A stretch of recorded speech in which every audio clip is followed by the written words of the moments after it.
Če jo malo bolj pogledaš, spominja precej na mačko, čeprav to ni. Drugače ima več imen, recimo eno ime še je znano tudi rdeča panda, po barvi kožuha, ki ga ima.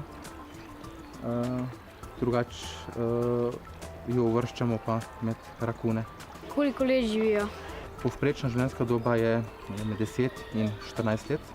Kaj drugega še je v grozdju? V naravi se hrani z bambusom, drugače ji še dajemo brikete, mora jih pojesti kar neko določeno količino. Prav tako bambusa za nagrado, pa mi uporabljamo recimo grozdje, ki ga obožuje.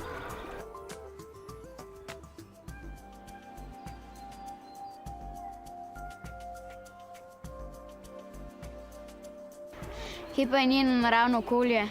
V naravi živi v Aziji in sicer poseljuje visokogorja Himalaje in en del Kitajske. Tako da to je njen habitat. Živi precej visoko, lahko 1700 do 400-600 metrov višine nadmorske. A je samotar ali živi v skupini? V naravi glavnem živi sama, to pomeni, da je samotar.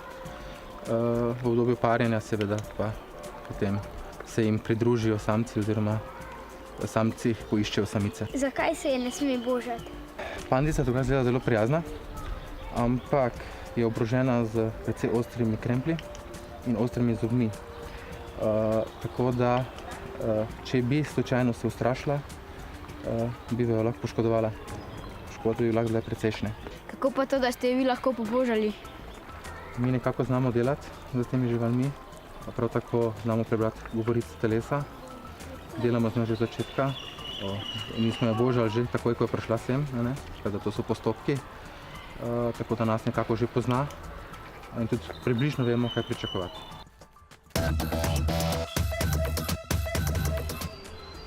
Zakaj zmeraj pritisnete to?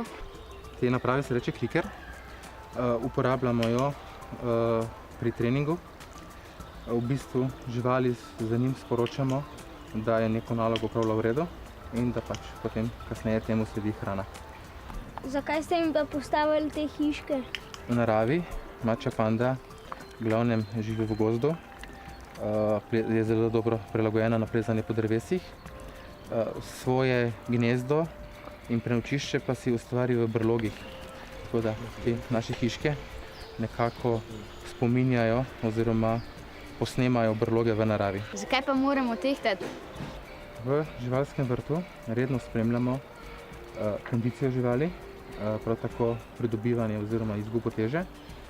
To je zelo pomembno, da znamo pravočasno ukrepati, če je bilo karkoli narobe z živaljo. In v tem je tudi smisel tega treninga, glavni smisel tega treninga, ki smo ga prej pokazali. In sicer, da lahko žival pregledamo na neinvaziven način, jo stehtamo, preverimo težo, nihanje v teži, prav tako navajanje v transportni boks. To pomeni, če je žival slučajno potrebno preseliti, da seveda brez prisile žival sama vstopi v transportni boks in jo lahko brez stresa preselimo na drugo lokacijo, če seveda je bilo to potrebno. Prav tako lahko ocenimo tudi telesno stanje, kot ste videli, tudi se jo boža, se jo tipa in tako ugotovimo, če je bilo karkoli z njo narobe telesno.